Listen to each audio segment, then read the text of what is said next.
The best athletes in the world that you and I know, they practice like crazy. They get up at 5 a.m., they go to the gym, they practice. To get a three-pointer right, they've tried it 1,000 times before, every day, right? So you learn so much from practice. But I believe the most you learn is from failures. Welcome to Divot, a community for people trying to make their mark in the world, where each week I'm interviewing the best minds in business, tech, sports, and entertainment to learn how they made their mark. Go to divot.org to see all of our episodes, or you can go to X, Spotify, YouTube, or Apple Podcast.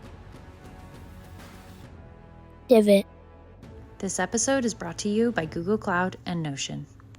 Today, I'm chatting with one of venture capitalist top investors, Navin Chaddha, Managing Director of Mayfield Fund, a $3 billion fund based here on Sand Hill Road in Silicon Valley.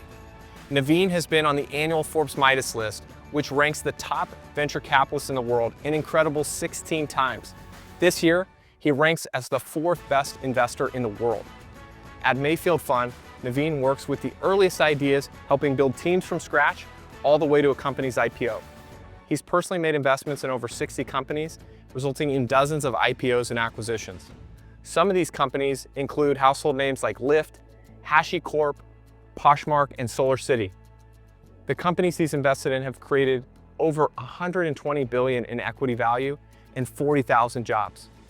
Beyond his impressive career as an investor, he was also an entrepreneur. He co-founded 3 startups. One was acquired by Microsoft and another went public. His insights and experience have not only shaped industries, but are helping to drive what the future will be. Navin is one of the most connected people in Silicon Valley, and he's a leader in how artificial intelligence is changing the world. Hope you enjoy the conversation. Tell me a little bit about where you grew up. Tell me about your family. How did you get to Silicon Valley? It's a story of luck.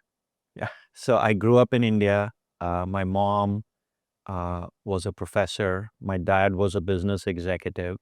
Grew up in Delhi. Good family values. My mom is very God-fearing. She teaches Sanskrit, which is like Latin of Hindi language. My dad, a very driven executive and business person. So I got good training of spirituality versus what it means to be a capitalist. And so those two together can do wonders.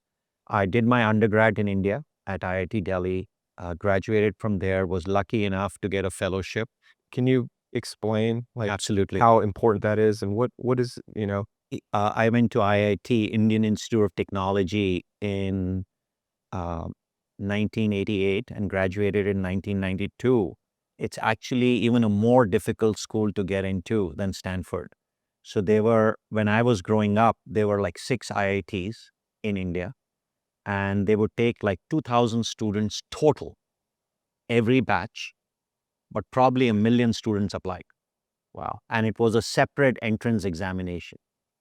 So it's like you can do anything academically, it doesn't matter.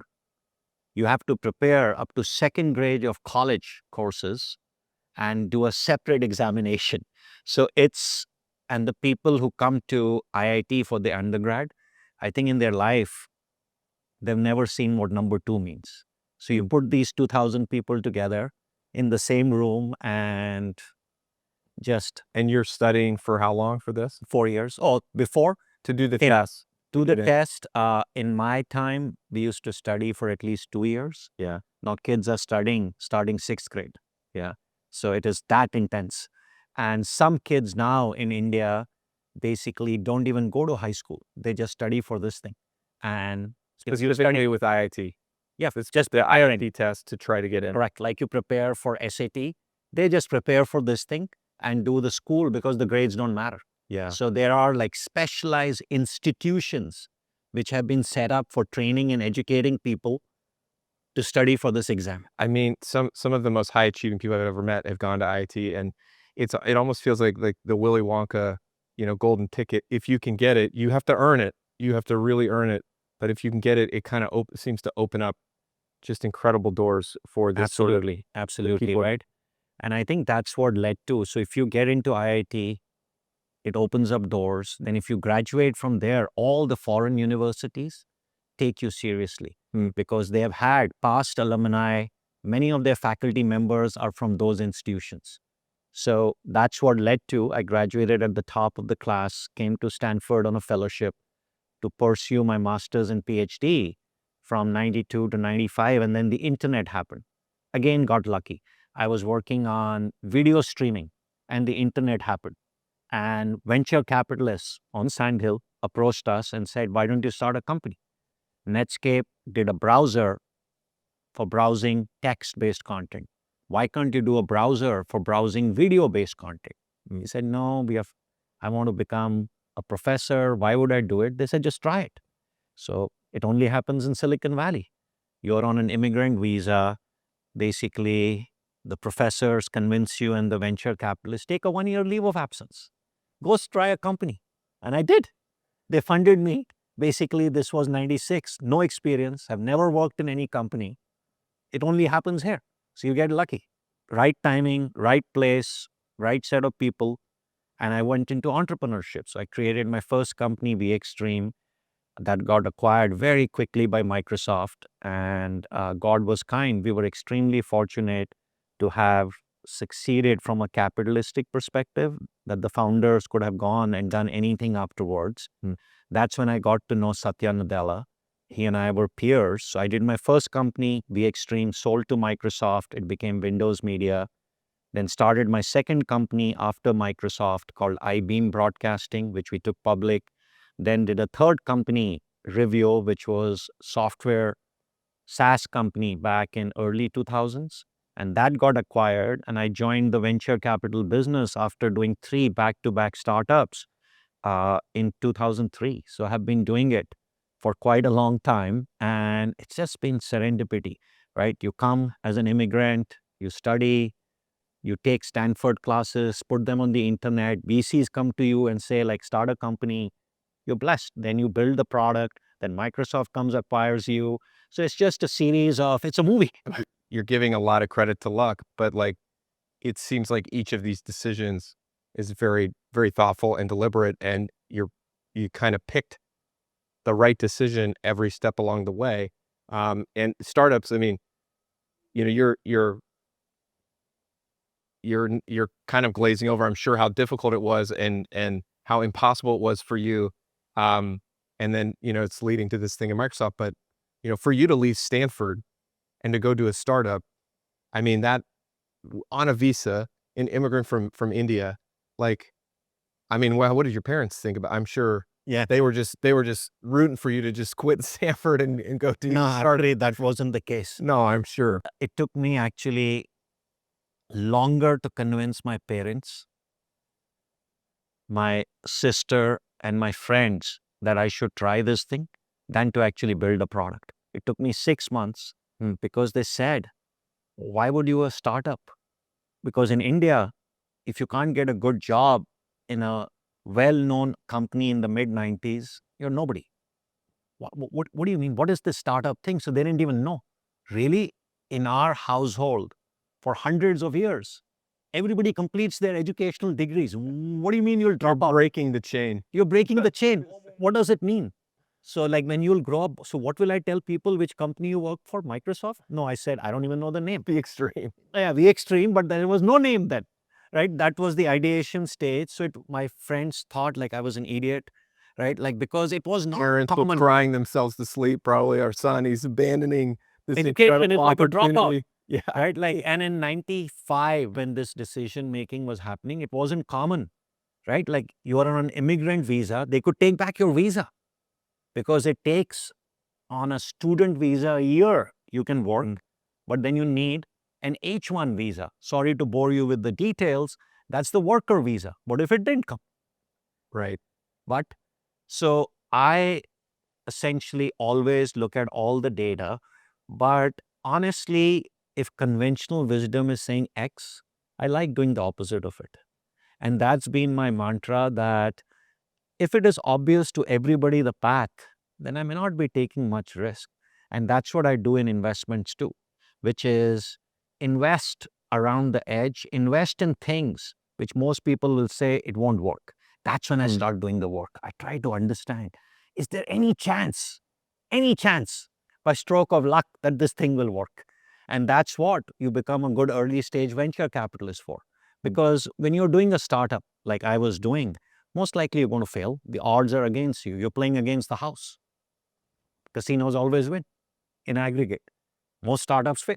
Right. So Why is that? Why are startups so unbelievably hard?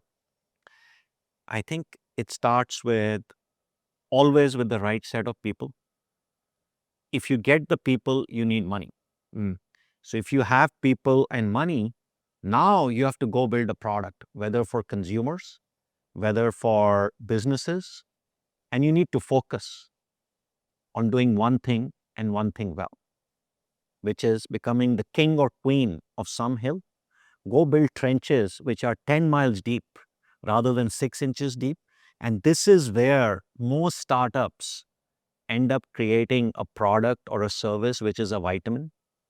It just skims the surface. It's not a painkiller. Or the number of people who want their product is too small. And this is for startups who didn't fight with each other, where the founders aren't fighting, there's no board drama. All the extra things around it that I'm assuming all that stuff is taken out, which is you have a good idea, good people, you had the capital, but you still failed. Right. But most of the people don't even come to the playoffs. They can't even get over those simple hurdles of ego, teamwork, drama. Like this can't be some flimsy thing, right? Like this is your life. So when you're picking ideas, and you're laying in bed at night and you're thinking, I can work on this, I can do this, I can do that. Like how do you know where to put all your time and energy and effort? How do you know which area to go with? Yeah, I think to me, you have to follow your gut, you have to follow your instinct, and make sure you're not fixated on the result and the outcome. Mm. You're fixated more on doing your work and falling in love with it so that you even lose track of time. So if you can do that your heart is in it, your soul is in it, you can't even keep track of time, you forget to eat, that's what you should be doing. Mm. Because if you do all that stuff, good stuff will happen. It's like, do your karma. Like, why are you figuring out how big the prize will be? So that's what always I feel. And even when I'm investing, if I feel with the people, I'm not going to grow, I'm not going to learn, or the problem they're solving, don't invest in. It's the same thing I tell people, right? Whatever task you are taking or doing, will you do it for 10 years? Mm. Will it help you achieve your dreams? Will it help you get the best of yourself? Does it have unbounded potential? If it does, then jump in. And you will get a lot of ideas along the way. But if you ask the hard questions, will I have fun doing this for 10 years? Will I devote my life to it? The answer to 99% of the good ideas will be no. So that's how you have to think. You're in a marathon. You're not running for 5 minutes. To do anything good in life, thousands of hours are needed, minimum 10,000 hours. So if you're going to do that, you better love, right? This is not a date. This is a marriage. But how do I balance is sort of my passion and the things that bring me energy and that I lean in on and that I'm excited about that keep me up late at night working on it or early in the morning versus like I've got to build a business, I've got to feed my family, I got to help my team feed their families as well. Like how do you sort of bring those two things together? Yeah, I think that's where you have to have a combination of the left side of the brain and the right side of the brain, which is one side tells me, hey, I have these constraints. I need to raise money. I need to pay the bills. I have to pay the employees. And the other side of the brain tells me we need to all have fun. And so it's a balance. So when you write the business plan of what you're going to go do, make sure both those requirements are there and constraints are good in life. Yeah. So if you put both those constraints, I believe constraints lead to greatness because necessity, once you put it on the map, then you're solving that problem. If it was only about making money and you never put the constraint that I need to have fun, I need to feel I'm getting the best of myself, you didn't solve for it. So lay the problem right at the beginning.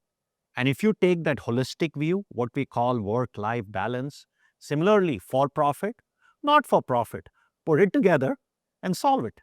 And figure out among these ideas, Which ones will I love? Which ones will make money? Keep looking for the intersection. That's why it's so hard. I remember in college, my sister said, where are you going to work? What job are you going to get? And I said exactly that. I said, oh, I want to have fun. I want to do some fun. And I just remember her saying, like, that's not what work's about. You're not just going to go have fun. But I thought, no, I think I can. And so my I first think job, you are.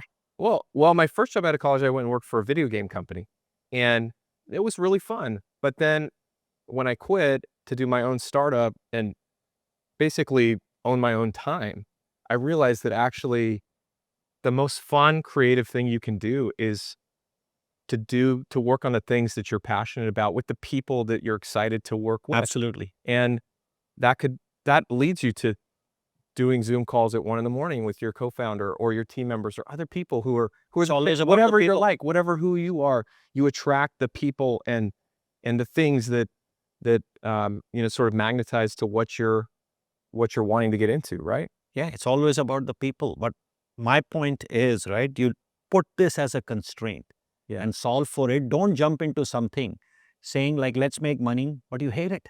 Or you just love it and it's not a for-profit idea. Intersection. Life is about compromises, right? Constrain the problem. Have you had ideas that have come through to you? You've invested in more than 50 companies, but if you had ideas that come in, you're like, wow, that is going to be a great business, but I'm not leaning in. I'm not passionate about it. I'm not excited about it as an investor. Or as an investor, do you really have to say, this is going to bring a return to my investors, so I should get excited about this? Yeah, so I think to me, my job as an early stage venture capitalist is to see trends and ideas before they're apparent, because the stage we invest at is really a paper and pencil stage, right? Entrepreneur is saying, I'm thinking of doing this. There's no product, there's no team.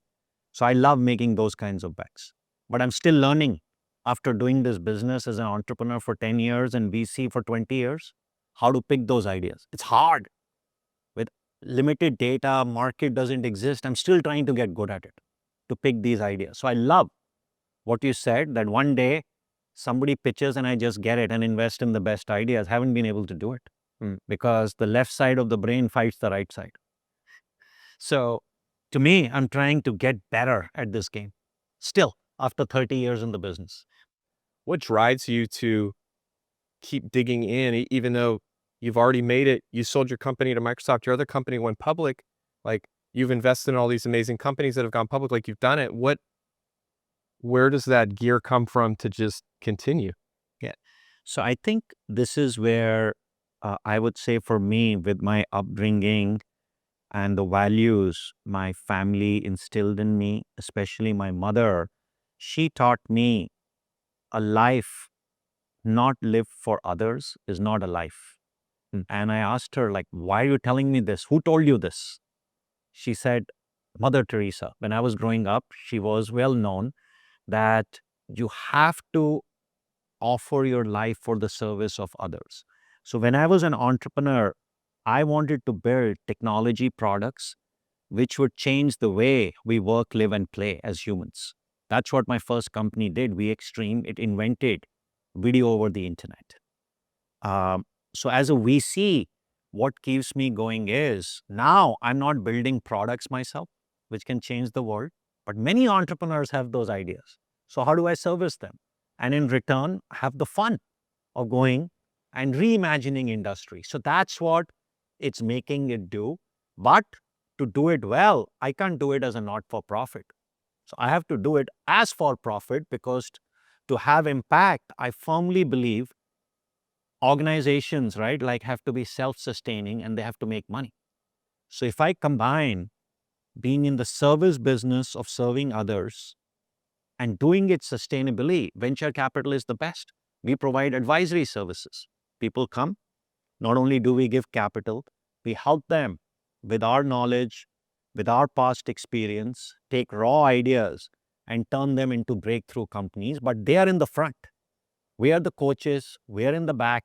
We don't run things for them, but we have seen the movie enough. So that's what I'm trying to do. But the end product that they create for their customers just drives me. And when I see these ideas like Lyft, Poshmark, HashiCorp, Froor, or some of the other ones, I say, wow, these are profound. They will have impact on humanity. So let's help them. The problem is I'm still trying to get better because so many ideas come, thousands of them, that we pass because we don't think they'll have impact and we go wrong. That's where, as a VC, you can't, at the stage we invest without data, without any market size, still trying to improve in our picking ability.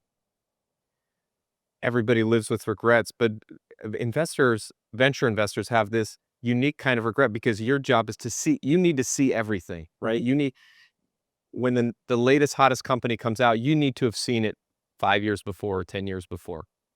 And so naturally in everyone's portfolio of wins, there's also companies that have come through the door where,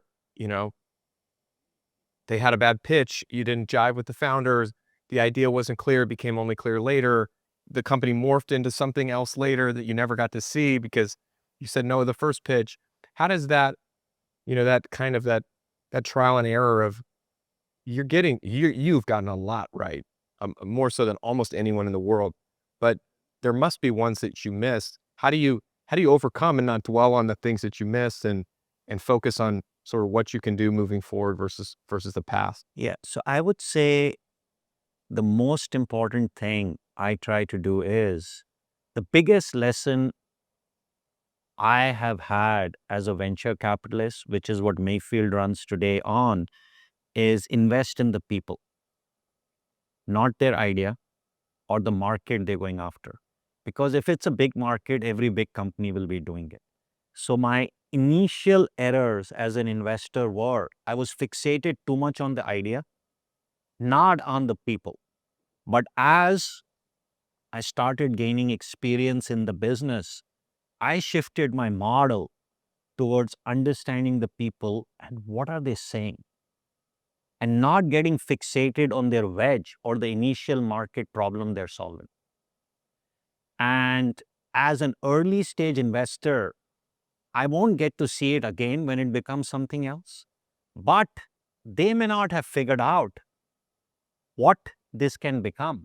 But that's where just listening to them and not getting judgmental makes us a better early stage investor. So rather than beating ourselves up on why we passed, what happened, you try to learn, why did you pass? Was it the founder? Was it the product? Was it the market? And VCs, when they pass because of market size. They think the market is this, but the market turns out to be that, right? Uber, you have heard case studies about it. When I invested in Lyft, people laughed that, hey, a normal human being will not take a cab, will have another human being drive them. Really? They won't go to a black car? Ride sharing will be a thing, right? Poshmark, the vision of the company was that we're going to have 1 million people or more. Actually, it ended up becoming more than 10 million selling fashion from their closets. Really? Who will buy used fashion, right? So I'm just saying things like this happen, but I'm guilty of passing on companies like Airbnb. I just couldn't relate to it when they started that. And that's why their first round, nobody did. There were only 20 of us sitting in a Y Combinator office. It was small in those days, 2008. And they're pitching that, hey, the basic idea of Air, and nobody would give them $1 million, $500,000. And the basic idea they pitched is there was this concept going around then called couch surfing that, hey, I'll come in and sleep on somebody's couch. And you're thinking like, man, is that a Gen Z It was a phenomenon? totally sketchy site too. Exactly, right? So for the right reasons, Yeah. you don't lean forward and look what it's become, right? And so they can be stigma, but sometimes you just don't get the market. Yeah. And I've had stellar founders when I was early in my career. In the first 4 or 5 years, I got fixated on the problem they were solving, but exactly that happened. That the founder is here, they said this is what they're going to be going and doing in this general area. The general area is very interesting, but they pigeonhole them into this thing we pass. Then they go do this in the same area. Yeah. And it becomes a $50 billion company. So that's what I've learned is the founder willing to engage in a conversation? So you're not judging that this will be the only thing they'll do. So you require time, you require nimbleness, and you'll still miss. It is such a judgmental business. How do I become an expert at something? How do I become the best in the world at something where I can then go take that knowledge to then go do something great, either my own company or at someone else's company? Yeah.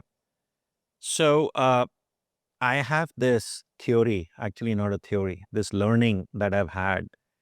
How does one learn, right? So there is this rule of 10,000 hours that people often say, right? Books have been written about it to become an expert. But my belief is you can go to school and you can read, but you learn actually this much. And the main reason is by the time you graduate or by the time you have read, that book was written 20 years back or 10 years back. It's a new world, right? So you learn so much from theory. Where do you learn more? From practicing. The best athletes in the world that you and I know, they practice like crazy. They get up at 5 a.m., they go to the gym, they practice to get a three-pointer right. They've tried it 1,000 times before, every day, right? So you learn so much from practice. But I believe the most you learn is from failures. Failures of yours, failures of your coaches, and failures of your mentors, friends, and advisors. So to me, surrounding yourself by excellence, you cannot become an expert at everything. Experience counts for something. So if I'm trying to become a good parent, I can read, then I learn through parenting. But why won't I ask people who have already parented? That's what world-class athletes do. If I'm a tennis player, I have somebody who helps me improve myself. Somebody helps me improve my background. Somebody for my anger management issues, right?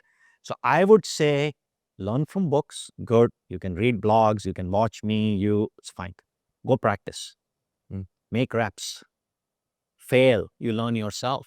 But then go get advisors, go get friends, go get other CEOs, learn together, right? So to me, learning is not just through books, it comes through practice and shared experiences. So the more you surround yourself with other people, that's the best way to learn. But you have to go deep, be obsessed with it. Well, and it's painful to fail. Who wants to fail? Nobody wants to fail. Nobody starts something to fail. I think for myself, I'm like 15 years into being in my startup, and I still think about the mistakes from 2010. Was the company I started that, petered out, or the big mistakes that I made along that way. I mean, it's very hard to sort of, and the older you get, I think it becomes harder. When you're young, you haven't made those mistakes. So it's kind of like, the world is your oyster. You can do anything you want. And then as you make mistakes along the way, and hopefully you learn from them, but like, those little seeds of doubt kind of sit in the back of your brain. Yep, they do. In your heart. And you have to find ways to, and what I'm sort of hearing from you is like, you have to learn from them, so that you can get better, so that you can improve. But you also, so you can't like completely push it out so that it never happened, but you also can't let that feeling and that voice sort of overcome the things that you actually want to accomplish. Yeah. I think you have to just learn from it. I always tell myself and others, let's make new mistakes. Let's not make the same mistakes. We're still going to make mistakes because we're all humans, because we are going after things which haven't been done before, right? I don't know what you and I are going to be discussing today, right? So let's just have fun and assemble things along the way, right? But there's enough pattern recognition, and that's why I always believe giving those 10,000 hours yourselves or listening to other people who are your advisors, parents, mentors, who have given those hours will only make you better. So listening to me, whether you listen from books, your advisors, your parents, your mentors, your board members, is a very important skill. Very important skill. And asking for that help and yeah, being willing to listen. I hear so many people talk about, well, I need a mentor, I need this, or need that. And it's like, I love how you said your parents, and I'm blessed to have incredible parents as you do. Not everybody has that, but like you have to find people, I think, that are not financially motivated in the decisions you make, right? People that can kind Yeah. of look at objectively at you, but still really deeply care about what you're doing. And those take time, right? Those take, Yep. and You if have you're to not get born lucky. with them, you need to build them. You Yep. need to build them over decades. And that's the most important thing. Yeah. Do you have mentors? Do you have people Yeah. that I've had many mentors along the way. I think one of your professors at Stanford, Yep. he helped you get into your Correct. first startup, Yep. right? So his name is Anup Gupta. He was my advisor, and we had worked on this Stanford project to essentially put Stanford classes on the internet. Yeah. So VCs approached us and said, start a company. And I told him, right, like, hey, we don't know anything, neither do you. He said, no, let's all go together. And he gave me 2 words, which I still remember to this date. It's okay, jump. I'll be your safety net. Safety net. That even if you fail, I'll make sure your can still be part of the PhD program. Just don't worry about it. So when you have that kind of backbone support, right? I'm going and climbing a building, I'll fall, there is a net. And you say, then it never crosses yourself. So to me, having mentors, having advisors, people who are taking an interest in you, and that's what I try to do today to people at Mayfield, entrepreneurs outside, entrepreneurs of Mayfield, tell them, hey, your basic needs in life on the Maslow's hierarchy, assume they're taken care of. Now let's talk. How do we get you to perform at the best of your potential? Yeah. So that's what I think the role of advisors, mentors are. They take an interest in you. It doesn't matter. It could be a friend too, what your status is. It doesn't matter how rich you are. It doesn't matter how much money your company will make. They're good people. Go find them. They're good people. Somebody help them. They'll help you. I mean, think about it in any context. What would have happened to the Warriors without Steph Curry? What would have happened to, Apple without Steve Jobs? You know, what you've done here at Mayfield. Yes, there's amazing people around, but there are people that are sort of doing this almost exponential work and effort or impact to other people. How do I find these people? How do I get them on my team? How do I like surround myself with the most amazing people? Yeah. So I think if people make that a problem and make that an aim, most people don't. They think they know it all, or they learn it along the way. If people prioritize that this is what they need, these advisors, mentors are only a few degrees of separation from them. But if you don't obsess about it, don't make it a P0, it ain't going to happen. Because Silicon Valley, the network, the willingness to give back, it's available. But you have to raise your hand and be persistent like you are going after customers for raising money. B, for mentors. They're actually more important. They make you better because there's no economic arrangement, right? There's no financial arrangement. A customer has to pay you, so you'll build a product. VC gives you money, you have to make money. But there's enough people who are willing to lend the experience they've had, and we have to try. It is doable. I'm very optimistic that many, many people in Silicon Valley and other places help other entrepreneurs. They help other founders.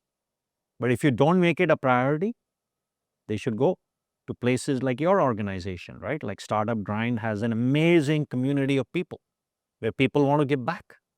So if you make it a priority, it will happen. For people that are not, who have never been here, who are not used to coming here or working here, what is the difference with the sort of the values or those expectations that you talk about of people of sort of working and contributing in Silicon Valley that makes it unique? Yeah. So I would say there is something about the culture here that I discovered coming from India. In India, you just can't fail. You're written off. In what way? Basically, if you get a bad grade, you're done. Yeah. Or if you try if you get laid off from a job, you're done. You only get one chance. Mm. When I came here, I realized, wow, such a forgiving culture. Failure is only an opportunity to do well the next time, somebody told me. I kept listening. Then they pointed me to this book of the Intel CEO. Failure is only an opportunity to improve in the next quarter. I said, amazing. So you can do what you want to do. And a lot of time, if you look at the most successful entrepreneurs, were failed entrepreneurs or small exits before. So this is the only place where people are not measuring you on what you created. They're willing to say, okay, it was the idea. Maybe it was time. You get multiple shots at the goal. In India, where I grew up, you take a shot, miss a three-pointer, you're benched. You don't get another shot. So you don't get the best out of people. So the culture in Silicon Valley and America about experimentation, it being okay to fail, the way the capitalist system is set up is just amazing. It doesn't happen. Like when I came in 92, this wasn't happening anywhere else in the world. So it was a cultural shock, but I took advantage of it, which is wow, right? Who told, like when I grew up in India, at the age of 25, you can start your own company and you've never worked before. You go like, and is that a movie? Is that a dream?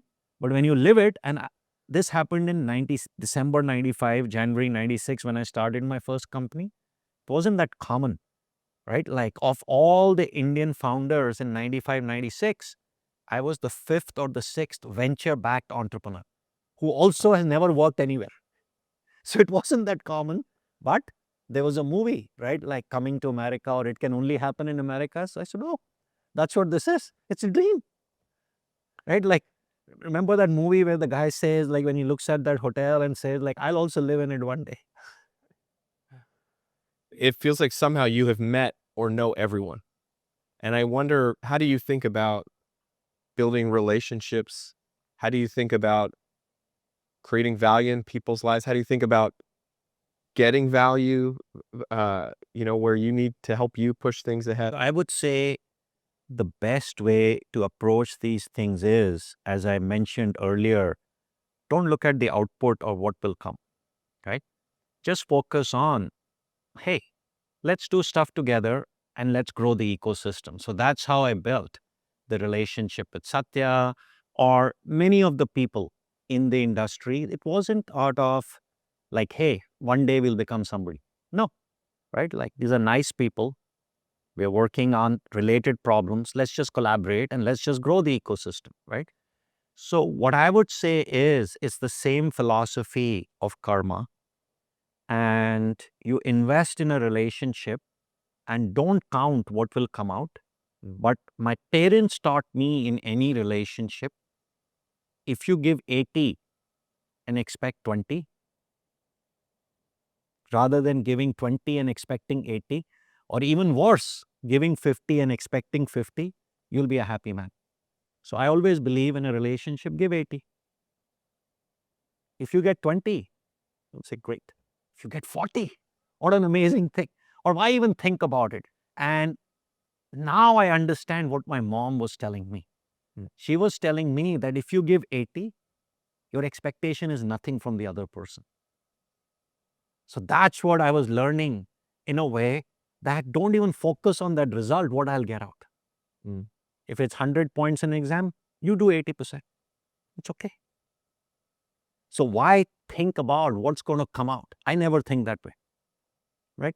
Let's create relationships, let's grow the ecosystem and make the pie bigger. Is it really everything, or is it just relationships? Are business transactions different, or do you think about it literally with everything? I think to me, a business transaction also has to be a win-win. You try to understand and have empathy and compassion on what the other side is trying to do. and look at it rationally. You can't just win everything in life, right? It's a compromise, it's constraints. And in any good business deal or business negotiation, both sides need to have, some bubbles in their stomach. Then that's a good deal, right? But Everyone feels pain. everybody has to feel a little bit of pain. Then you know how seriously do they want this thing, right?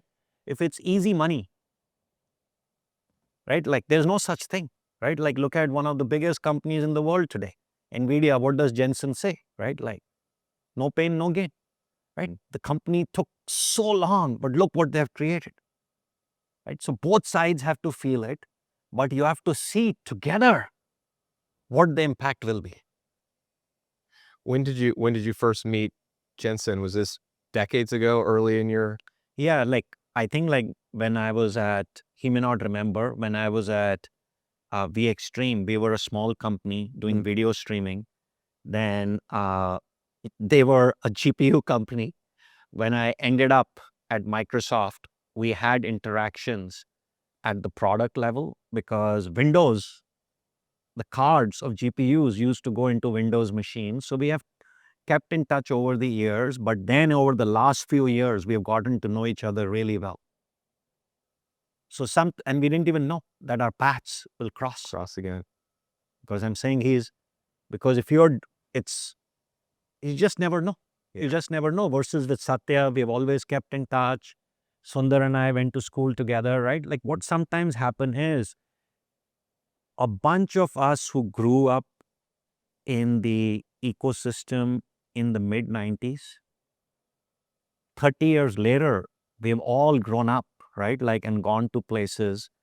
And it was a very small community. The same thing actually happened for entrepreneurs who started in the late 70s and early 80s.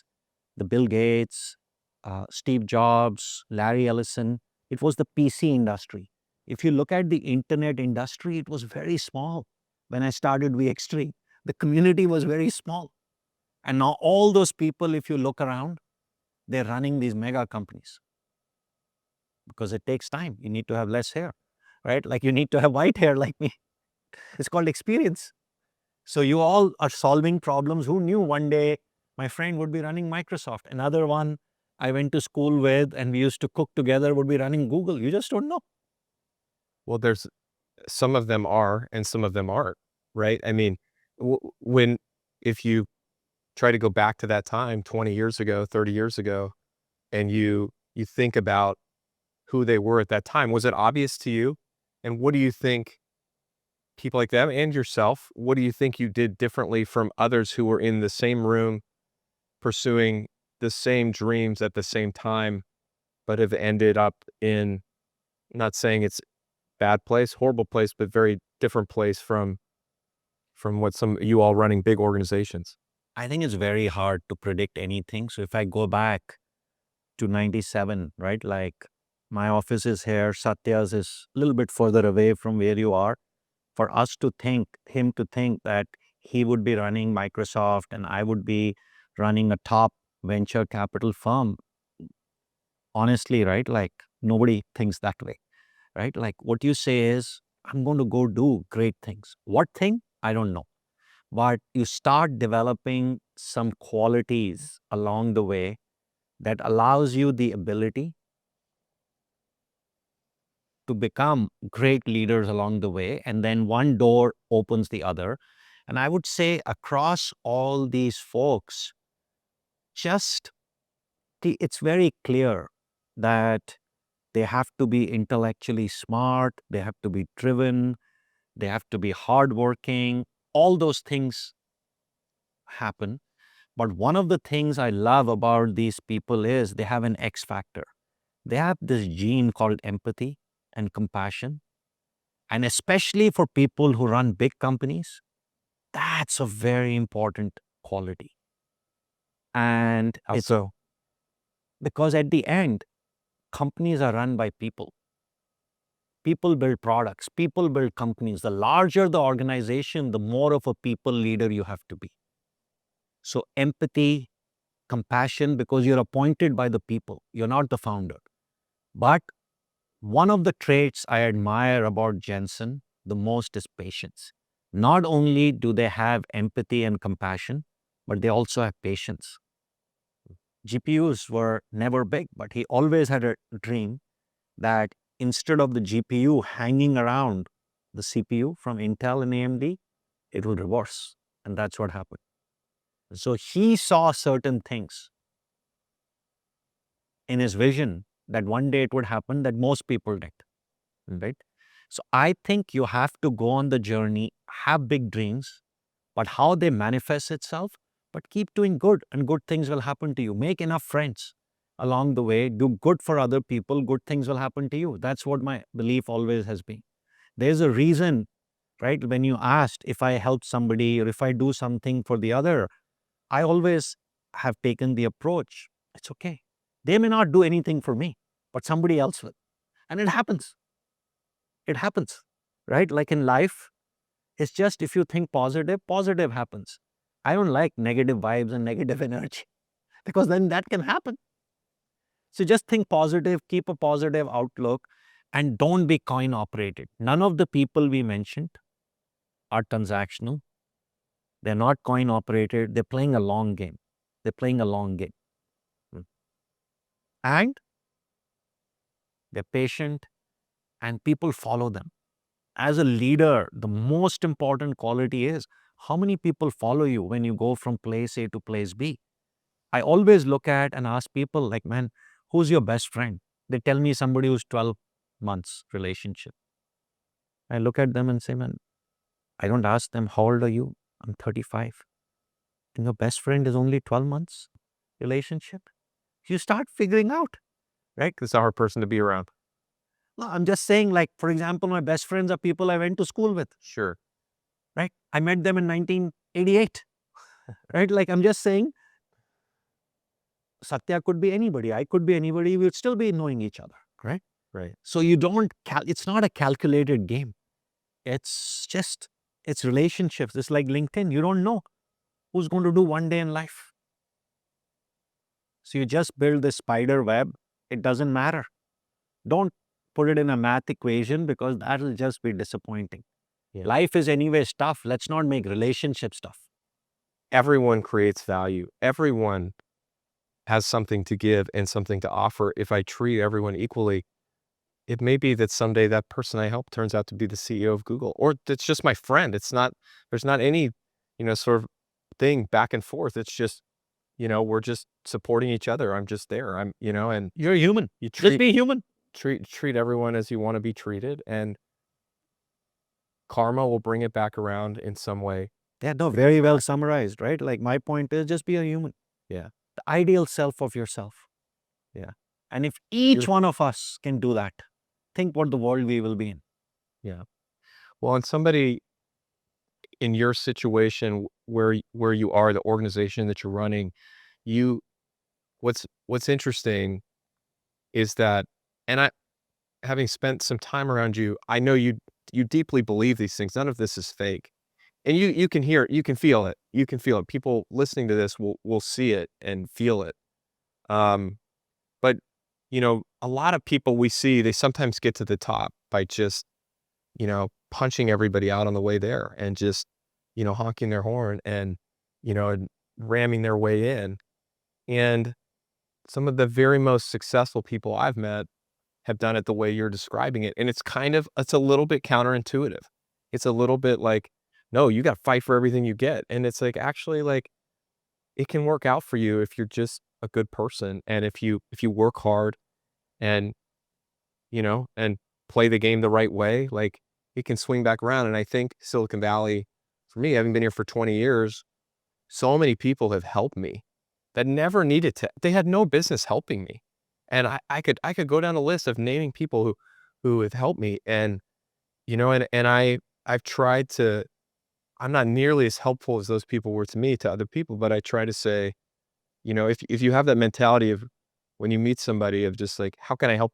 How can I help you? How can I help first? And you can't help everyone, but you can help a lot of people. It will, like, it gets in the pool, like opportunity is not a finite resource. And it's like, I see it as like a well that just constantly is overflowing with water.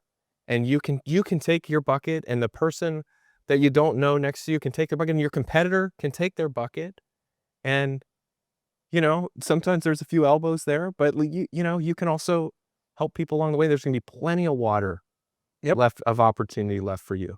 Yeah, I agree with that wholeheartedly, but also different day, different topic, right? Like, my belief is at the end, uh, we enter the world as humans empty handed. And one day we're going to leave this world empty handed. So, what are we fighting for? It'll all be left behind, right? All this wealth, money, fame will be gone, right? Has it not brought you more happy? Are you not more happy because you're wealthy? Are you not more happy It because doesn't you're matter. famous? It hasn't mattered to you? The main reason is, right? Like, if I get onto that trap, then you'll never be happy. Yeah. That's not the cause. My cause is, my impact is how I'm impacting the lives of others. I'm measuring myself on that. How many entrepreneurs did we touch which ended up becoming great? How many jobs did they create? How many end users of their products there were, right? So it's a different game, because what I've realized is your impact is servicing others. That's what people will remember. How does it matter whether I die with $100 or 1,000 or 10,000 or 100,000? It'll all be left behind. It's material, Yeah. right? Like, look, Mother Nature always wins. What's happening in Southern California? Life is so unpredictable that you're going to come empty handed, you're going to go empty handed. So why have like sharp elbows and get materialistic things along the way? Well, yeah, it's hard. It's hard not to think about those things when when you don't have those things, and I think now with the climate that we're in, and you can see what everybody's doing, and a lot of it's fake, and some of it's not. But one way I've heard it said, which got me to think about it differently, is, are you really going to let your happiness be dependent by having an extra zero in a database somewhere in some bank? Like, that really is and actually, it's not. It's not the thing that brings you the type of deep happiness that we all yearn for and search for. Yeah, and sometimes, right, like I've noticed coming from India, people who have even can only afford one meal a day, they're actually happier than the richest of the richest. So happiness has nothing to do with money. If you tie happiness to money, then you're a very unhappy person in my mind, because, you know, it goes up, it goes down. When you're happy, it's a constant state of mind, right? You have to be at peace, right? It can't fluctuate every second, because wealth fluctuates Mm. like this every second.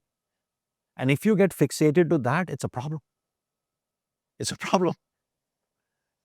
Yeah, because you're just on this boat that's just, I mean, it's Yeah, I think there is this saying, right? Like, does the dog wag the tail or does the tail wag the dog is the same, mm, right? Like, who's the jockey, who's the horse, right? So you have to drive the way money moves. Whatever you have, it could be $1, $10, $100. It can't be the other way, mm. because you will miss everything. This life is about relationships, it's about giving to others, it's about taking from others experiences, love, respect, friendship. If you don't cherish those things, the rest of the stuff, what are you going to do with it? I might be different, but I truly believe in it. Yeah. You're a uniquely positive person. I feel this every time I'm around you. I feel it when I watch talks that you've done. Um, what drives that positivity? Because you're in almost a uniquely negative business. You're saying no to things 99.99% of the time. To your whole incredible investor career, you've invested in 50 or 60 companies yourself, and you're but everything else is, it's, "Hey, sorry, like, it's not a good fit," right? So how do you, I don't know, where does that positivity, where does that energy come from? How do I get some of it? I need some of it. I'm still trying to figure that out, right? I think it's just the way of life that you figure out what your scorecard is and what's giving you happiness. And once you define that North Star, you just go do things, right? So, for example, you are absolutely right. I personally invest in, say, a couple of companies a year, 1 to 2, but probably I say no to a couple of hundred. But I'm not measuring it because you don't know when you are investing or not investing in the company, is it going to become great? What I want to make sure is the entrepreneur who spent time with me, did they get something in return? Of course, they'll get the world if we invest. If we don't, that half an hour spent with us, 15 minutes spent with us, an hour spent with us, did we make them better? Right? So I'm looking at this because money is not the issue, time is the issue. Yeah. So did the other person benefit? And we get these emails from people. Thank you. And they've been on the record that the feedback you gave us made us better. Made us better. Even though you didn't invest, but we give them reasons. We don't say valuation is high or this is wrong or that is wrong. You sit down with them because we owe it to them. What is wrong? What didn't we get? And maybe it's our fallacy, we didn't just get it. But hearing that feedback helps other people. Yeah. And I firmly believe, right, like if one feels, hey, a flu is going on, I'm going to fall sick, you're actually going to fall sick. I don't want to fall sick.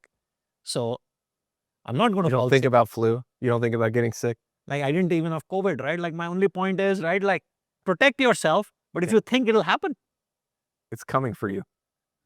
like because your body gets weak, why? Yeah. So just keep a positive spirit, right? Like if you keep a positive spirit, just positive things will happen. It changes your outlook.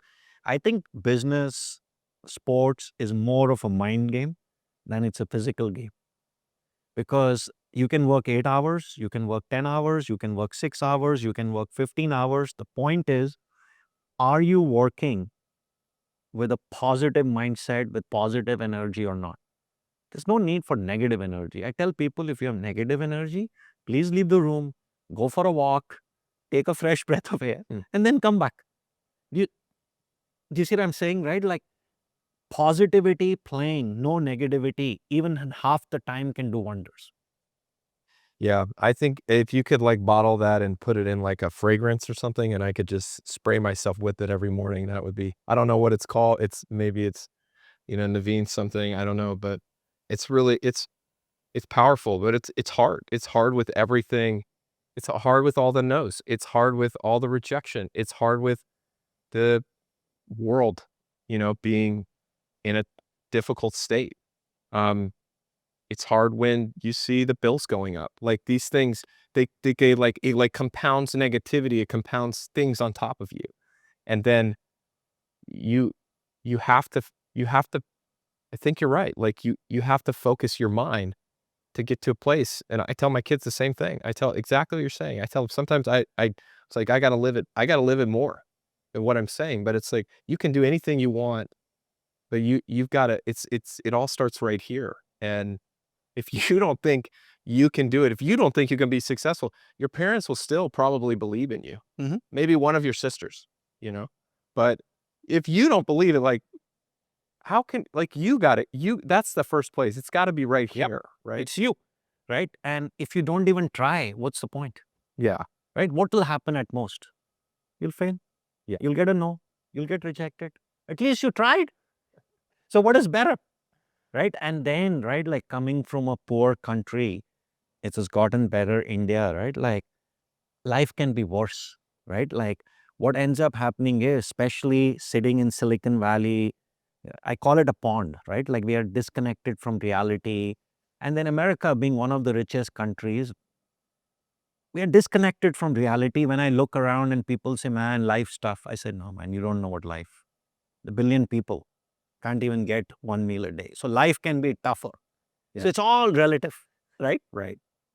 There are people who can't even get water to drink, right? My parents just came after visiting India.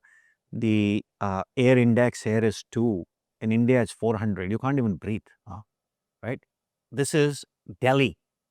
Almost every day. Every day in the winter, right? Like basically, it's you are essentially inhaling poison. in one of the wealthiest cities in the world, right? So how bad can it be? Yeah. Sometimes when it gets really So when I hear that versus a flu, I say like, well, sometimes when it gets really tough, sometimes I say, like, what's the hardest thing that you've gone through? Like, where is that? And, you know, when I was in high school, both my grandparents, who are like my second parents, they both died in the same week of completely different things. And, or I think about, I was in the South Pacific and was sleeping on a mattress doing, kind of service work. And I was alone and for months and with no letters or anything. And, I think about those moments and I think I got through that, right? Like as my grandparents, my mom got through that with her parents or whoever. And like, well, this isn't that bad. Like you said, like if you've traveled the world, you see this the moment you step off the plane in almost any other country. And when growing up, we lived in Europe. And when we would come back, I mean, Europe's basically like America. But when we would come back, we would get off the plane on the tarmac and we would kiss the ground. Like we were just so like, it was so obvious, even from Western countries, how amazing it was to be blessed here. to We're be here. so blessed. Yep. And then you travel beyond that and you see like, and also as you see, and people are still happy in those environments, even with nothing. They'll get, and they'll give you whatever they have. They'll give you out of just the same thing of kind of what you're saying. Like and and it's just that perspective of where we are in the West, the United States, and how blessed we are, and how much we have, and sort of getting so sort of distracted and caught up in really little things. What's the hardest thing Yeah. So you've been through? So what I would say is being a people person and having gotten lucky so many times. This was my third company review. Uh, the first company got acquired in 18 months by Microsoft. Second company went public. Third one, we got caught in the downturn, the dot-com crash. And at the end of the year 2000, You'd just gone public, right? no, Or this is the third company review. okay, yeah, Second company which went public was Yeah. acquired and I wasn't running it. The third one, I was the CEO, called Review, which was a SaaS company, software as a service company back then. We had to reduce the operating burn. And I was 30-year-olds as the CEO. First time I had to go layoffs. These are people, not one, 40, 50 people had followed me. The company was 150 people, growing very nicely, but the reality changed. What do you do now? Now, the real test of leadership comes. You have been selling dreams to people, to these employees. Some of them are on immigrant visas, some of them are on other things, and say, sorry, we cannot carry the weight of everybody. Some of you have to go. It hurt me. We did. We were always ahead. The company is still around. It's called CPA.com. And, but we had to go through multiple layoffs and didn't go well with me. And it took me a long, long time to get over months, years. years, right? Like I took it personally that how could I come up with an idea? How could I not see that I was over hiring? How could I not see the world could come to this? And the person who helped me the most was my mentor. He used to be at SoftBank Venture Capital, called Mobius Venture Capital, back in the early 2000, Gary Rochelle. And he says, have you read the book Titanic? I said, no, I haven't. He says, there was no movie, maybe it was, or other things. I said, man, I don't have time. Can you tell me the gist of it? He says, the ship you're on is going to sink. It can't carry the weight of everybody. Do you want to start letting off some people and say, even though I know we're in the middle of the ocean, either you sink everybody or some people on lifeboats, you have cash, give them 6 to 8 weeks of severance and start weaning them off. I didn't understand it, what he's saying, but I just did it. But That was the first time something I touched didn't work according to plan. And it was gut-wrenching. So overcoming that failure made me a better entrepreneur, better person, and a better investor, where I realized failure was just part of life. You can't take it personally. Plan for the best and leave the rest as it plays out. But it wasn't easy. It wasn't easy. But when that happens now with companies and stuff, I just look at it, hey, it's just business. Things didn't pan out. But when you have to do it as a founder, stand up, these are the people you brought in, work together, and you have to let your best friend go because the role they're playing is You have to be honest about who it's needs the role, it's not them. right. Depersonalizing that stuff is never easy. So I would say that's the hardest thing, right? Somebody who's never gotten a B grade in his life, somebody, it's just, I just couldn't take it. 30, how did this happen? Forbes is putting you on magazine covers, Fortune is putting, Wall Street Journal, you go like, how did I do this? How did I not see the world will crash? Yeah.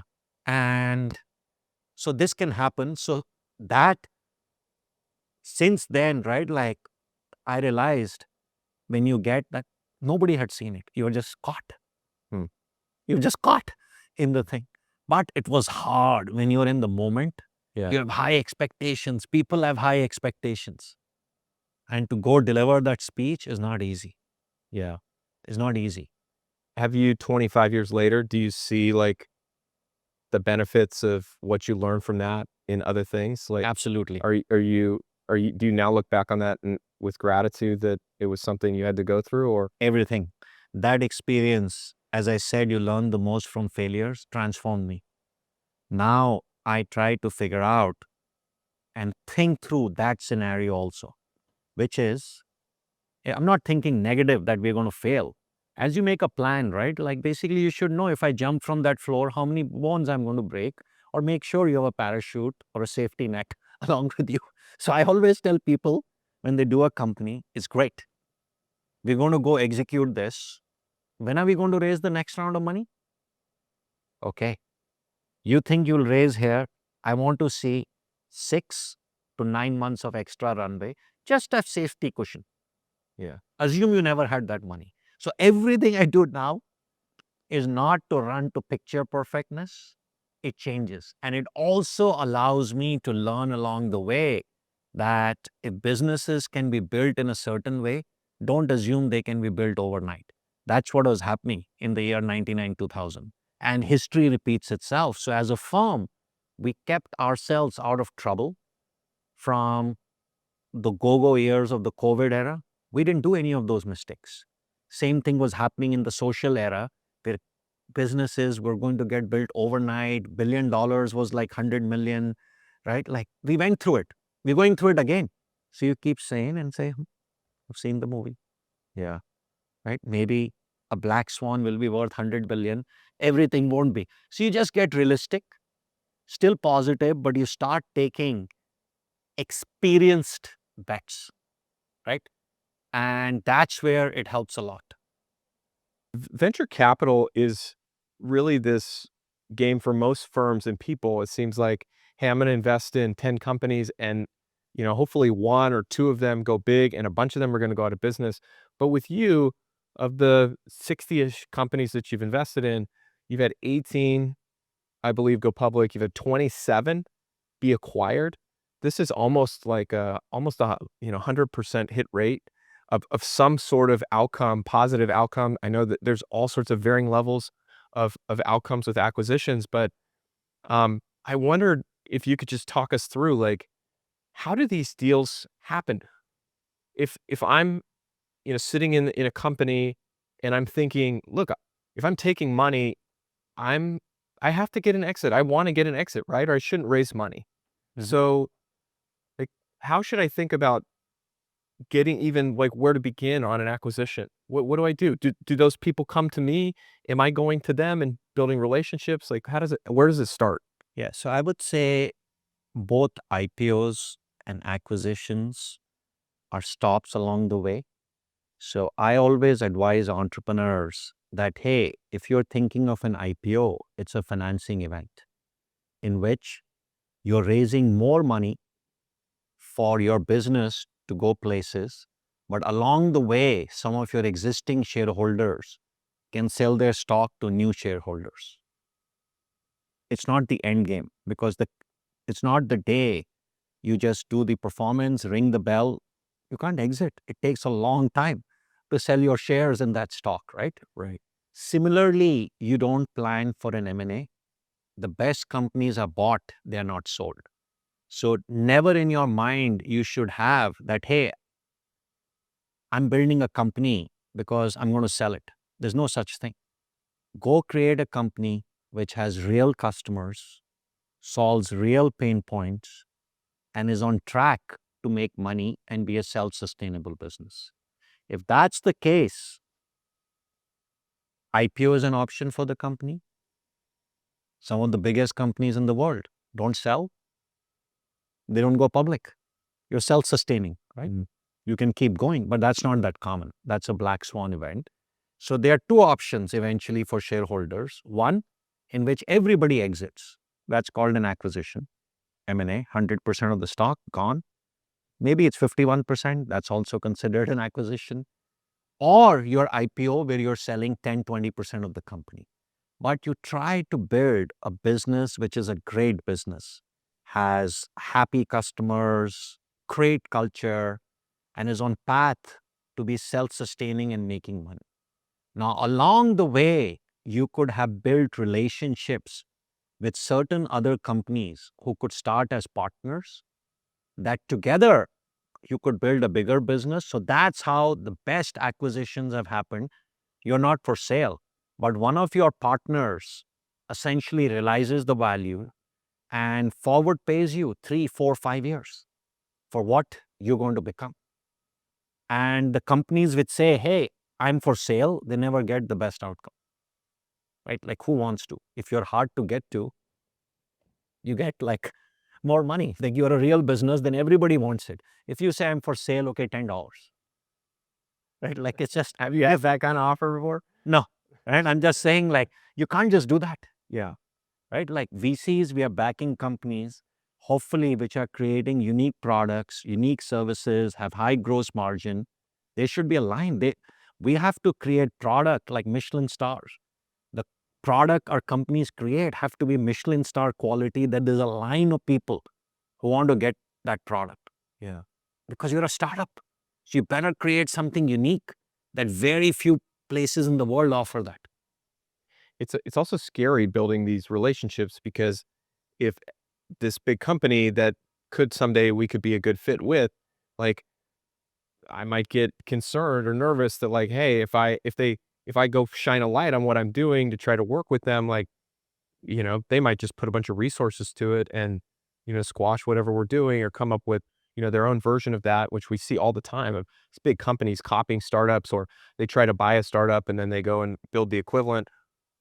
Oftentimes doesn't work, but sometimes it does. Um, should I have any apprehension towards like building these relationships, building these partnerships in advance? Yeah, I think to me, I would say the companies which are acquiring are well-meaning companies. That's where you need advisors, the topic you and I were discussing before, board members. In general, keeping a positive outlook, right? Like we have to assume the best from others. And since these acquirers are known companies, you have to just make a few calls or talk to a few people. You'll know what their intention is. So if they're in that Who's category, making those calls? I mean, I don't. You make that sound so easy. no, Well, calls, is that the investors making? no, the not calls? to the acquirers. What Yeah. I'm saying is the reputation of the buyer. Yeah. So for example, if company A is looking at acquiring my company as an entrepreneur, I can go look online, which are the last 20 companies they've acquired. Go talk to those founders and say, were they fishing around? Were they serious? Did they hardball? So do your research. Reach out to people like we tell our entrepreneurs, right? Like, hey, do A/B testing, do focus groups, get data to make a decision. So a lot of this stuff with the internet, with AI, with LLMs, You can figure it out or go ask other humans, right? And the reason you need advisors, board members, VCs is the number of acquirers is finite in tech. Actually, the number of VCs is much more. There are not 6,000 acquirers. I think the venture capital firms, last I heard, were like 5,000. They're not 5,000 tech acquirers. Sure. So number of VC firms is more than the acquirers. Most of the acquisitions are done by 20 companies. And like your VC and board member better know them. Yeah. Right. So I think to me, this is the inner circle, inner game, surrounding yourself with people who have that track record helps increase your probability of success and the prize you're going to get from them. Because they know, right? Like if you go and getting a diamond gift for or gold gift for your or whatever you're doing, right? Like they know if there's certain class of venture firm is involved, must be high quality and the tag is going to be expensive. Yeah. So that's where having That's where a brand actually does matter with who you've raised relationships, right? Like have they sold to them before? It's just was are the they in outcome business? of that other acquisition positive? Did they, Correct. you know, Right? Yeah. All things being equal, people are looking, it's more experience. Do they have experience with that acquirer? yeah, And that is also a trust-based thing because an acquirer, the last thing they want is we are only thinking of the entrepreneur. What if they pay 200 million and it was garbage? What are they going to say to their board? So the entrepreneur is only one who sells, but a VC, they know has been around or will be around for future deals too.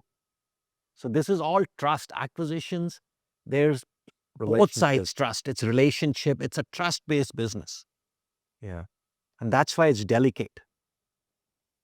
Well, too, you sometimes probably have investors who don't want a company to get acquired by a big company for a small amount because they might want to prepare for something bigger with that person later. I mean, can they kind of look? I mean, that's where you could get potentially. It happens, right? Like, but my point always is you have to decide, are you just going to build a business on your own? And some entrepreneurs don't even want to have those discussions, right? They'll say, I'll either after venture rounds become self-sustaining and I'll IPO. Then don't talk to any of those people, right? Yeah. Some people are saying like, hey, I don't think this is an IPOable company, so I should take an off-ramp. Or this is not a business, it's a feature. Then you have to become part of somebody else's product, if you will. Or it's just a bad idea, I need to do an acqui-hire. If a partner approaches me with an offer to acquire my company, and I don't know the other, I don't have partner relationships with these other companies, can you still get them to the door? Can you still get them involved, or is it too late? Like, do you really need those relationships kind of all at that moment? It's never late, right? It depends who's on the driving seat. Yeah. So As in the CEO of the other company, or who do you mean? yeah, no, is the Business buyer unit. no, is the owner. buyer in control or is the seller? If I'm a hot company, right? They say, hey, here is a term sheet. I can say, yeah, sure. I need to run a process. They know that. I need to talk to others. Or Derek is on my board. I need to talk to Derek, right? Like, so you can buy time. They know, right? Like if you are, and if you don't do that, honestly, and tell them, they'll realize they're the only buyer. Then they will not give you what you can get.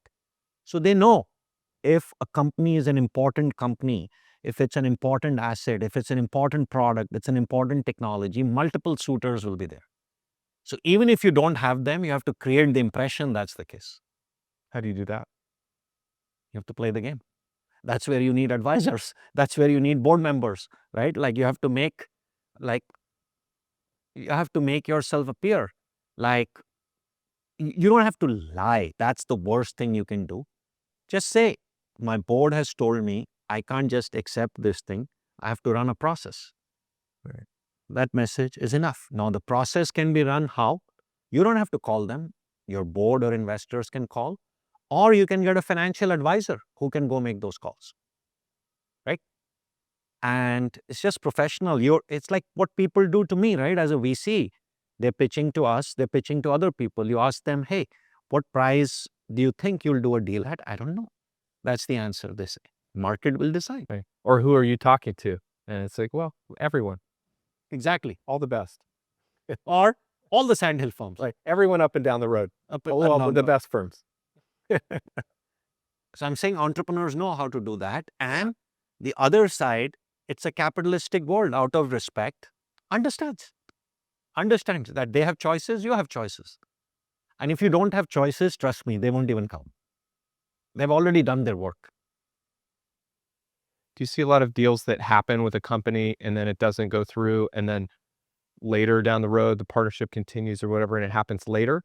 Is it where it's like those sort of conversations can speed up and get serious and then slow down and then they can materialize later, or? It happens or it doesn't happen. So I would say in some cases, what I've seen is it could be too early. Company wants X, the buyer wants to pay you 1/3 of that because you haven't grown into that. Yeah. Then you say, okay, let's agree to a go-to-market partnership and see what it is. And then over time, what the seller wants, the buyer is okay with it. So you don't know which direction or what form it ends up taking. Sometimes you say no, the acquirer gets mad. They walk away. They don't even partner with you. What do you do? I want to talk about artificial intelligence. You've spoken a lot about this. You're at the forefront of this. Set the stage for us. How big is artificial intelligence going to be? My belief is, first and foremost, this is the biggest disruption we are seeing in the information technology industry. And it's going to be like 10x bigger than anything else we have seen before. Every time there's a change, the PC industry to the internet industry to the mobile and cloud, it was a 10x. This is again going to be a 10x. So the market cap of companies and the wealth that is going to get created will be 10x of the last iteration. So if you look at in the last few years, what's happened with the AI native companies, they've all grown from $500 billion, $1 trillion to $3-4 trillion. So the amount of these numbers were unimaginable. A company like NVIDIA has grown 10x in the last 4 years. It's massive. So this thing from capitalistic impact on humanity is a 10x force from the last wave. Every technology wave is a 10x force. This is a 100x force. So the impact from mobile and cloud is going to be 10x. And the reason is, for the first time, humans and machines will work together. And we are entering an era of what I call collaborative intelligence, where I'll be able to get help from AI as a human to allow me to become a superhuman. So everything we do will happen faster, it'll happen better, and we'll get this super reasoning power. So our day-to-day tasks will be done by AI. It will automate things. It will accelerate our productivity. A lot of our capabilities will get augmented. So we'll be able to really focus on things we want to do and amplify our creativity. So where will AI get the most traction is things we don't want to do. Nobody wants to wear pagers at night to answer hate mails from customers. Your site is slow, rebooted, do those things, right? So jobs we don't want to do. Second, jobs we can't do. So if machines can come do those things I don't want to do, or things I can't do, life's good. And then there's so many unmet jobs in many, many professions that AI can come there. So I look at AI as a buddy, as somebody who's going to be around me, whether it's my tutor, mentor, advisor, friend, will allow me to do things in a team-oriented setting that weren't possible before. And everything we know and touch is going to get reimagined. So I believe we are in the golden era of venture capital. We are in the golden era of startups. And there is like endless potential. The opportunities are unbounded. It's what one can create. I think if as somebody that got to the Valley after the dot-com crash in 2005, and seeing then we kind of had like this Web 2.0, and then we had mobile, and then we had, there's cloud, and there's these other waves that have come. Sometimes we look back at like the mid 90s as somebody that wasn't there, but to say like, wow, like you could just do anything and like you could start a company and doing anything and it was had the chance to be successful. It's so blue ocean. It's so open. And I think now being in the moment, it's easy to look back and say that, Yep. right? You were there. But looking in the moment now, how would you compare now to say like when websites were just showing up in the dot-com era? How is it I is it think it's similar right now. The only thing I would say is the GPU AI ML processors are theirs. Some of the startups have become really big on the models layer, but everything above that is greenfield, right? You're going to have AI based workers in everything we do. So, for example, at work, I need a sales engineer to do demos if I'm a sales rep. AI can do that part for it. I want somebody, I used to draft mails, respond to RFPs, RFQs. Machines are going to do that work. I'm going to have, like right now, I can do chat GPT for research, get answers. Tomorrow, we'll have a travel agent, which will do my bookings for me. I'll say complex things like, hey, I want to go to Hawaii. We'll be 7 people, 2 elder parents who need a kitchen. We have our dog. We have this thing. Please plan a vacation for me. So AI is going to go do things that will just make us better and free up time so that we can do things we love doing as humans. So productivity will improve, more money will get created. As a result, more jobs will get created. The pie is only going to get bigger. So my belief is, right, like if I play it out 10 years later, the world will get equalized and people will have access to things. And it will be a net positive things with more jobs, more opportunities, things which we can't even imagine today. So it's the right time for people to jump in and figure out what's their act going to be in this new revolution. And what it is, nobody knows.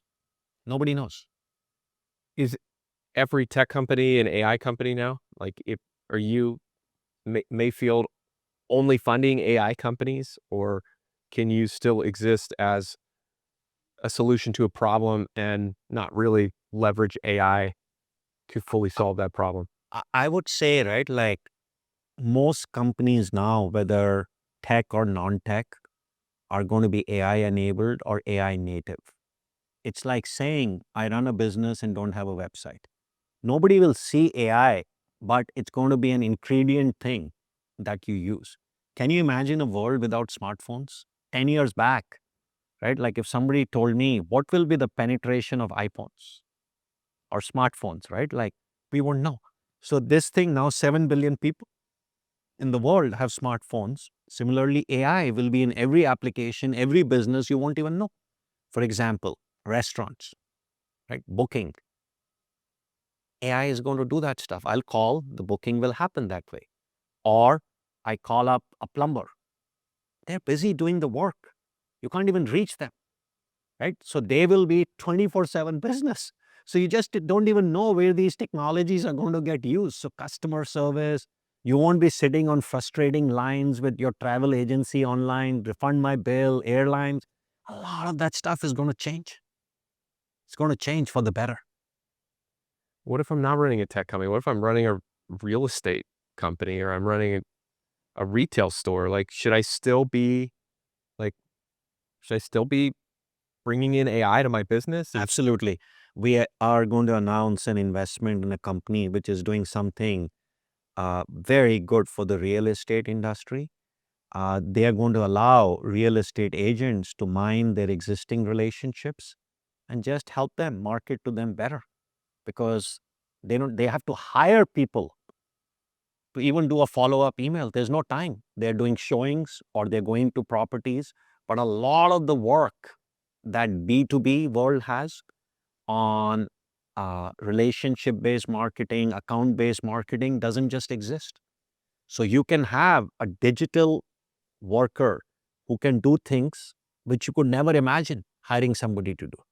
So I think this is going to be pervasive, whether it's real estate, plumbers, they're going to be endorsing these technologies without even knowing it. It's like Yelp.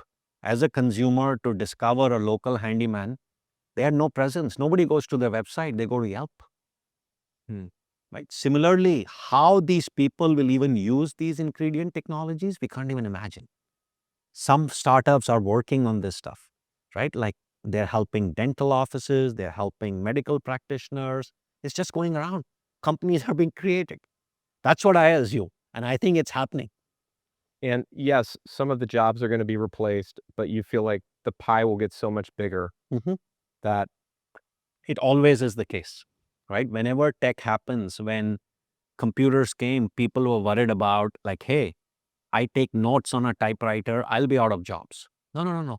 More people could write. Jobs actually go up. When spreadsheets came, accountants thought their job is over when Excel happened. It is actually like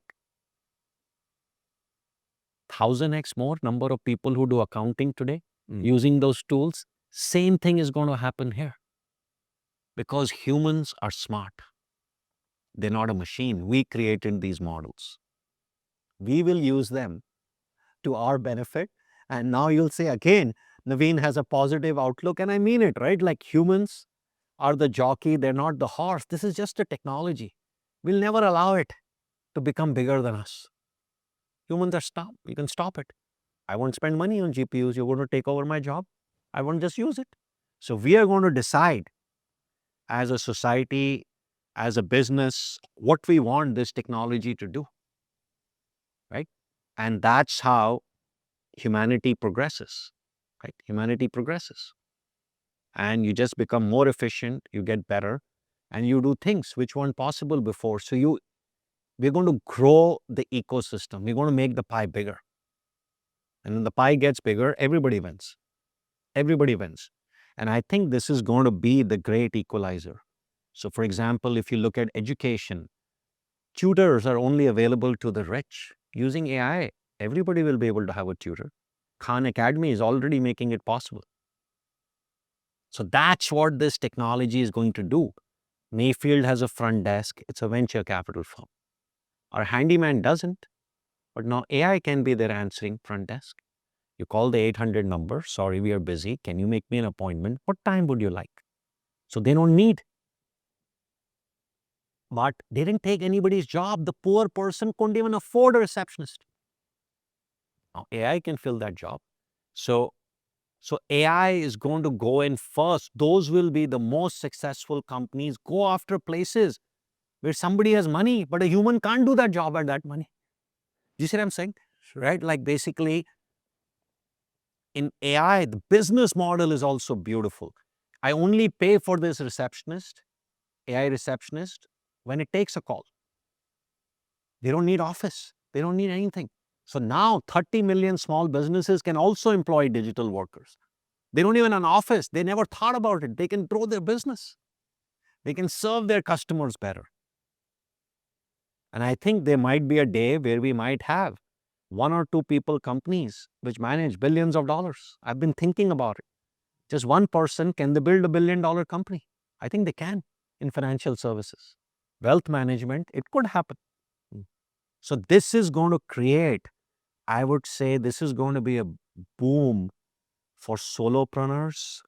Small companies are going to get bigger because for the first time, AI is going to make affordable to them things which only the big companies could afford. So I'm like very, very bullish on what the outcome of this would be for the world. we're not too late. If you The haven't, game is just starting. this isn't March of 2000. The game is just starting. Yeah. Because right now, people have only done training and we can do chat. It's endless opportunities, right? Like you look at anything, financial advisor, is there an AI-based version of it? No.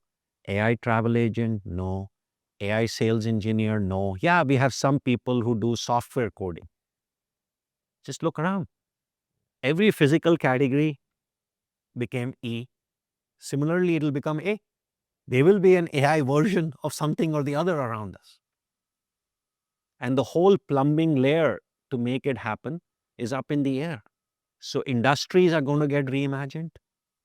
Technology stack is going to get reinvented. And entrepreneurs should just figure out if they have domain experience in an area, how do the AI enable it?